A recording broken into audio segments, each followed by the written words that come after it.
नमस्ते बच्चों, आप सभी का डॉक्टर अनुराधा दुबे चैनल पे बहुत बहुत स्वागत है। बच्चों, आज हम सीखेंगे हिंदी का बहुत ही इम्पॉर्टेंट टॉपिक का नाम है मात्रा ज्ञान। आप हिंदी पढ़ने जा रहे हैं तो बिना मात्रा के तो हम हिंदी पढ़ ही नहीं सकते, है ना। तो इसलिए आज मैं लेके आई हूँ आपके लिए। देखिए, यहाँ पे लिखे हुए हैं स्वर। ये हैं स्वर। ये जो होते हैं बेटा अयोगवाह। अयोगवाह ये 3 तरीके के होते हैं। यहाँ पे है मात्रा, ये मात्राएं हैं। और यहाँ पे मात्रा लगे कुछ व्यंजन, व्यंजनों के साथ कुछ मात्राएं लगी हुई हैं। ठीक है, तो हम इसको अभी डिटेल में करने वाले हैं। बच्चों, क्या आपने कभी सोचा है कि अभी यहाँ पे क क्या दिख रहा है आपको? खाली दिख रहा है। और यहाँ पे क में ये एक डंडी खींच गई है। ये जो डंडी खींची हुई है ना, यही है आ की मात्रा। ओके, और ऐसे ही देखिए ये है। अब यहाँ पे अब आपको भी स्टार्टिंग से बताते हैं, ठीक है। ये है स्वर। स्वर कौन कौन से होते हैं? अ, आ, ई, उ, ऊ, री, ए, ओ, औ, अह। स्वर में आप लिखते हो ना, लेकिन जो अह ऊं है, अंग है, ठीक है। ये 3 जो होते हैं इनको हम बोलते हैं अयोगवाह। ओके, इनकी मात्राएं कैसी होती हैं? देखिए, अ के साथ कोई मात्रा नहीं होती है, इसीलिए जब हम क लिखते हैं या कल शब्द, जैसे हमने लिखा कल, तो हमने लिखा क और ल, कल। ठीक है बेटा, तो यहाँ पे कोई मात्रा नहीं है, तो ठीक है। अ जो होता है, अ स्वर की कोई मात्रा नहीं होती। जो शब्द ऐसे होते हैं जिनमें मात्राएं नहीं होती है ना, देखिए जैसे क है, ख, इसको क्या पढ़ेंगे? क, ख, ग, घ, अंग, छ। ये सभी सिर्फ व्यंजन है, इनमें मात्राएं नहीं हैं। ओके, ये है आ की मात्रा क्या होती है? व्यंजन के पीछे एक डंडी खींच जाती है, इसको बोलते हैं आ की मात्रा। ओके, का, खा, ख में आ की मात्रा खा, ग में आ की मात्रा गा, घ में आ की मात्रा घा, च में आ की मात्रा चा, छ में आ की मात्रा छा। मैं हमेशा देखती हूँ ना, बच्चे जो है ना अ और आ की मात्रा में बहुत ज़्यादा कंफ्यूज होते हैं। वो क्या बोलते हैं ना, वो क को भी का बोलते हैं। नहीं बेटा, इसको क बोलना है और इसको का बोलना है, राइट। ये है क, का, ख, खा, ग, गा, घ, घा, च, चा, छ, छा। आप ऐसे कई बार इसको सुनेंगे ना, इस वीडियो को वापस से बैक जाकर, तो आपका ये कन्फ्यूज़न हमेशा के लिए ही दूर हो जाएगा। आप अ और आ की मात्रा में कभी भी कन्फ्यूज़ नहीं होंगे, राइट। अब आते हैं हम छोटी ई की मात्रा में। छोटी ई की मात्रा व्यंजन के हमेशा आगे लगती है, इसको हम बोलते हैं कि। ख में छोटी की मात्रा खी, ग में छोटी की मात्रा गी, घ में छोटी की मात्रा घी, च में छोटी की मात्रा ची, छ में छोटी की मात्रा छी। ओके, क में बड़ी, अब ये बड़ी की मात्रा है। बड़ी की मात्रा ऐसी लगती है व्यंजन के पीछे, की। क में बड़ी की मात्रा की, ख में बड़ी की मात्रा खी, ग में बड़ी की मात्रा गी। बच्चों मेरे साथ बोलो, घा में बड़ी की मात्रा घी, च में बड़ी की मात्रा ची, छ में बड़ी की मात्रा छी। ओके, अब हम साथ में पढ़ें क्या? छोटी ई बड़ी। बच्चों को बहुत ज़्यादा कन्फ्यूज़न होता है, तो आप मेरे उच्चारण पे ध्यान दीजिएगा और मेरे साथ बोलने का भी प्रयास कीजिएगा। ओके, की, खी, खी, गी, घी, घी, ची, छी, छी। ओके, देखा ना उच्चारण में समय, क में जो छोटी की मात्रा लगती है तो उसमें समय कम लगता है की, और बड़ी की मात्रा लगी तो की। ओके, अब छोटा ओ की मात्रा देखिए। छोटा ओ की मात्रा हमेशा अक्षर के नीचे लगती है। ओके, क में छोटा ओ की मात्रा कु, ख में छोटा ओ की मात्रा खु, ग में छोटा ओ की मात्रा गु, घ में छोटा ओ की मात्रा खु।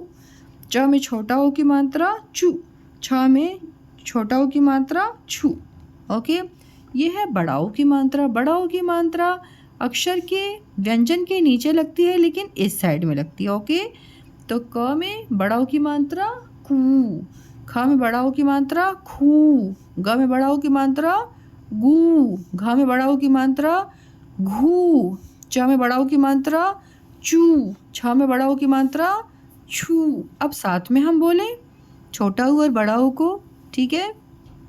इससे क्या होगा, आपको उच्चारण में दिक्कत नहीं होगी और लिखेंगे भी आप राइट। ओके, कू कू, खू खू, गू गू, घू घू, चू चू, छू छू।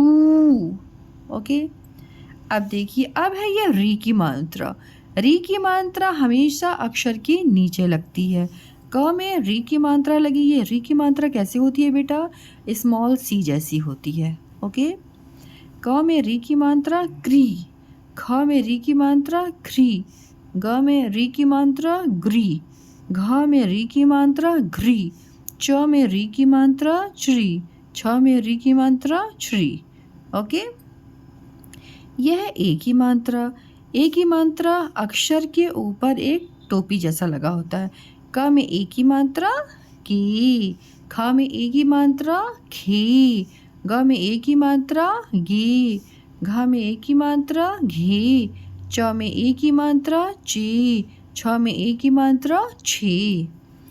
अब ए की मात्रा। ए की मात्रा में क्या होता है, व्यंजन के ऊपर दो टोपी जैसी लगी होती है। ओके, क में ए की मात्रा कै, ख में ए की मात्रा खे, ग में ए की मात्रा गै, घ में ए की मात्रा घै, च में ए की मात्रा चै, छ में ए की मात्रा छः। अब हम साथ में पढ़ें के, ए और ए की जो मात्राएं लगी हैं व्यंजनों पे, उसको हम साथ में पढ़ते हैं। आप भी मेरे साथ बोलिए, के कै, खे खे, गे गै, घे घै, चे चै, छे छः। पेरेंट्स, आपसे ये रिक्वेस्ट है, जब आपके बच्चे ये पढ़ते हैं ना, जैसे मान लीजिए के और कै पढ़े, तो आप उनसे बोलिए बेटा लिखो केला, केला। जो व्यंजन होते हैं ना और उन पे मात्राएं लगी होती हैं, उनको आप अलग अलग ही उच्चारण कीजिए। आपका बच्चा कभी भी गलत नहीं करेगा। ओके, और कोशिश कीजिए जैसे कि ए की मात्रा और ए की मात्रा है ना, तो इन्हीं से रिलेटेड अक्षर आप उनसे शब्द बोलिए। ओके, जैसे आपने यहाँ पे बोला कैलाश, कैलाश। ओके, तो बच्चे में ये कन्फ्यूज़न दूर हो जाएगा कि ए की मात्रा ऐसे और ए की मात्रा ऐसे होती है, क्योंकि उच्चारण आपने राइट किया, तो थोड़ा सा आपको भी ध्यान देना होगा। ओके, नेक्स्ट ओ की मात्रा। क में ओ की मात्रा को, ख में ओ की मात्रा खो, ग में ओ की मात्रा गो, घ में ओ की मात्रा घो। ओ की मात्रा में क्या करना होता है, आपने ध्यान दिया बच्चों? आपको व्यंजन लिखना है, फिर एक डंडी खींचनी है स्ट्रेट लाइन, फिर उसके ऊपर एक टोपी लगानी है चो। छ में ओ की मात्रा छो। क में अब औ की मात्रा। औ की मात्रा कैसे लगती है, एक डंडी और दो टोपियाँ लगती हैं औ। क में औ की मात्रा कौ, ख में औ की मात्रा खौ, ग में औ की मात्रा गौ, घ में औ की मात्रा घौ, च में औ की मात्रा चौ, छ में औ की मात्रा छौ। ओके, अब हम साथ में पढ़ें ओ और औ की जो मात्राएं लगी हुई, इनको हम साथ में पढ़ें व्यंजनों के साथ। को कौ, खो खाओ, गो गौ, घो घाओ, चो चौ, छो छाओ। पेरेंट्स, इस चीज़ को बहुत बिल्कुल से ही आप ध्यान रखिएगा। ओ और औ की मात्रा बच्चे कंफ्यूज होते हैं। ठीक है, तो आप जिससे आपने बोला कोयल, कोयल, तो बच्चा लिख लेगा आपका कोयल। आपने बोला कौ आ, तो पहले लिखेगा बच्चा आपका कौ फिर आ। ठीक है, ऐसे आप बोलेंगे ना तो बहुत ज़्यादा उनको हेल्प मिलेगी और वो उनका कन्फ्यूज़न ही दूर हो जाएगा ओ और औ की मात्रा को लेकर के। आपको पेयर के साथ लेना है। ओके, अब हम आते हैं अयोगवाह पे। अयोगवाह क्या होते हैं? अम, आह और अंग, ठीक है, ये होते हैं अयोगवाह। अब ये देखिए, ये है व्यंजन क के ऊपर बिंदी लगा, इसको बोलेंगे कम, खम। एक चीज़ मैं आपको बताना चाहूँगी, ये जो मात्राएं होती हैं ना क के ऊपर, ये शब्द के मतलब शब्द के अकॉर्डिंग इनका उच्चारण होता है। उच्चारण इनका 3 तरीके से होता है, अम, अंग और अन।